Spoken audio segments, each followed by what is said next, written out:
I am the tofu golem. Please enjoy the video. You start by inspecting the hole and screw so you know why the thread failed. Look for loose fibers, enlarged diameter, or stripped threads. This tells you whether wood repair or a metal insert is needed. Once done, remove the screw and clear out debris with a toothpick or compressed air, then measure depth and diameter so your filler or replacement matches. Make sure the area is dry.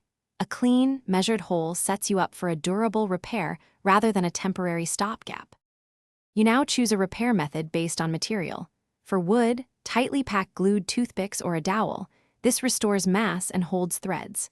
For stripped metal or high-load applications, install a threaded insert or helicoil, or fill with 2-part epoxy that accepts tapping.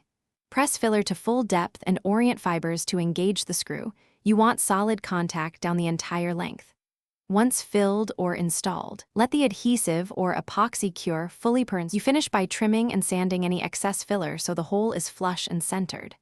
Next, re-drill a pilot hole sized to the new screw or insert. Using the right pilot diameter prevents splitting and allows threads to bite. Install the screw slowly. Stop when snug and avoid over-tightening to prevent restripping.